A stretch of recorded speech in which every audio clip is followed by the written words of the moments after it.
Oh yeah, crankshaft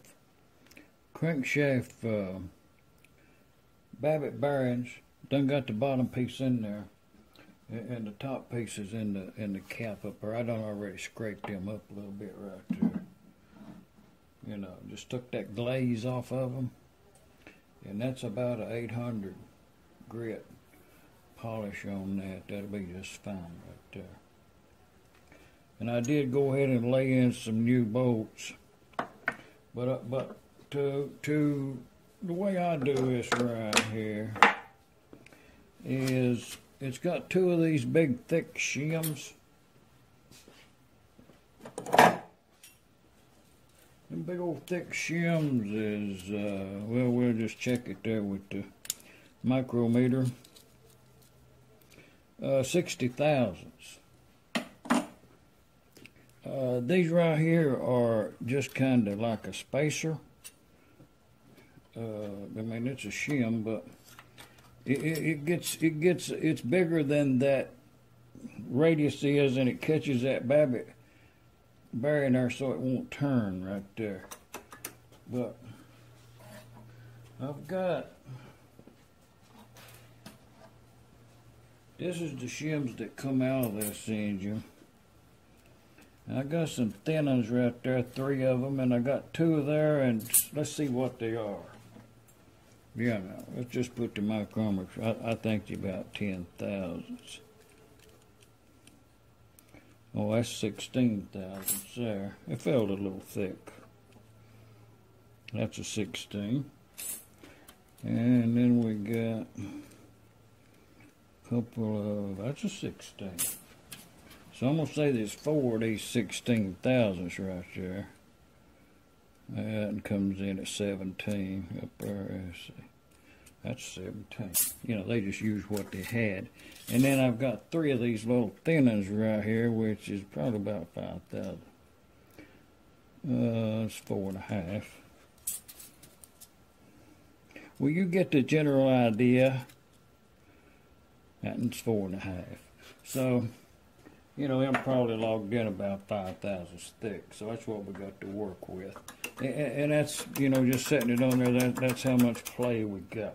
So, on the other side, I found out I needed another shim. So I'm just going to go ahead and stack a whole bunch of these in here. Equal amount on both sides. Because I think it'll take them all.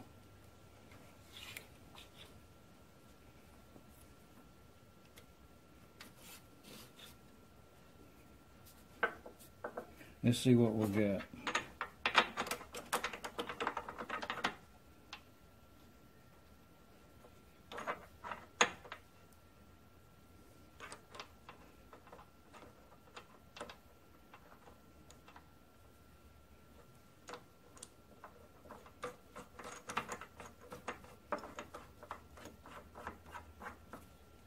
Knowing we'll have to take these right back out, I'm pretty sure. Add a couple more to it.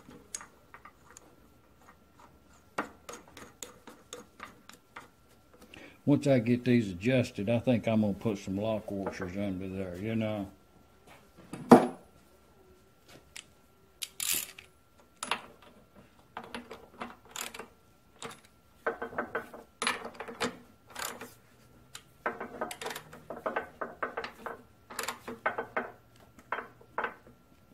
Okay, see about right there, I locked that up.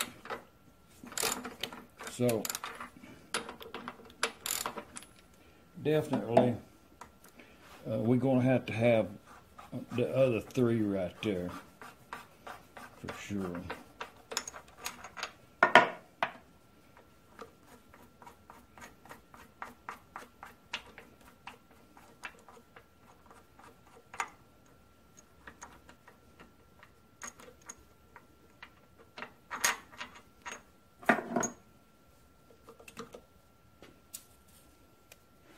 So we'll let's put 2 of these 5 thousandths in the front here.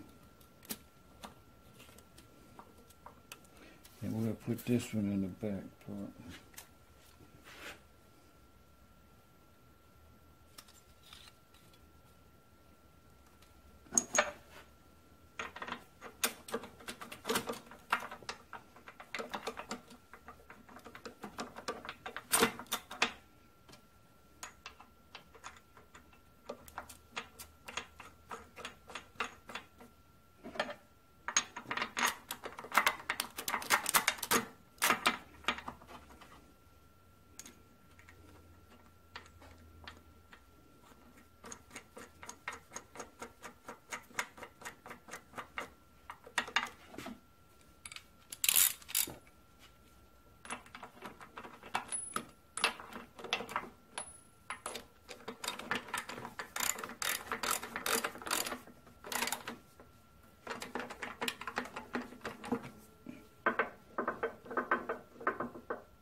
And the gear on the crankshaft,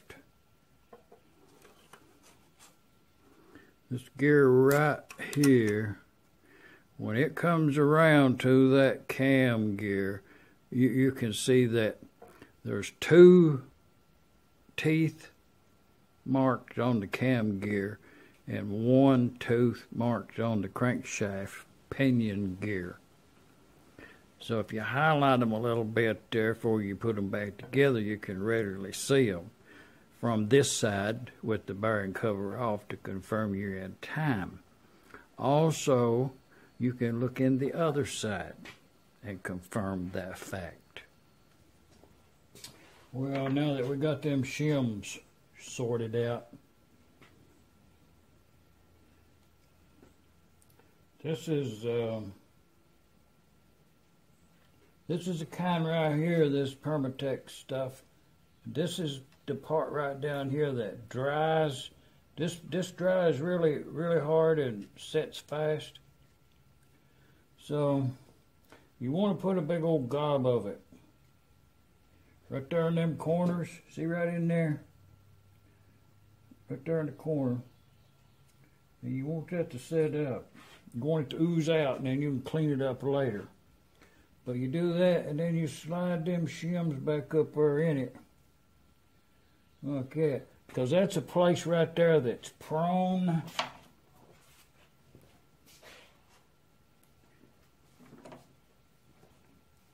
You'll have a leak right there. Stain up your engine if you don't put a little something on there. No gasket. This area did not get a gasket. This is the kind of brown Permatex, old school stuff.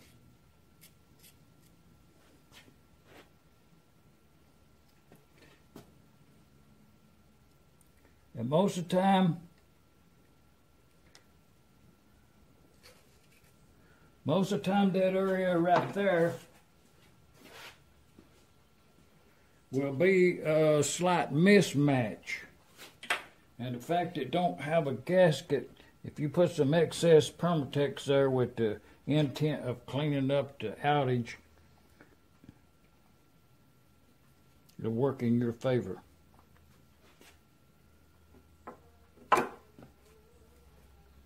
And I have confirmed that it's in timing.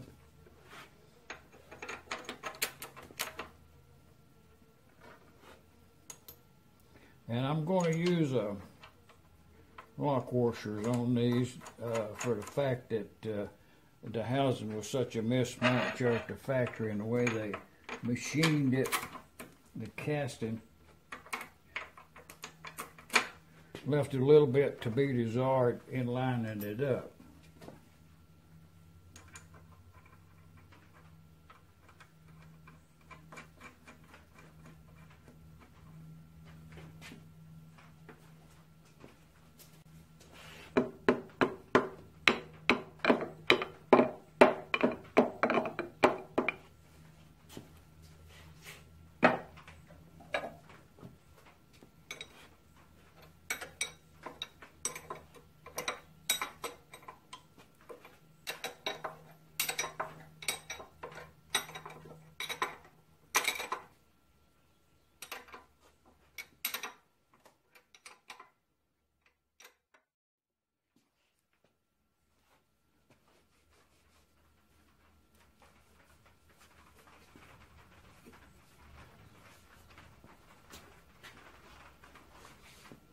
And then you can see with the amount of Permatex I put on there, we have very little ooze out.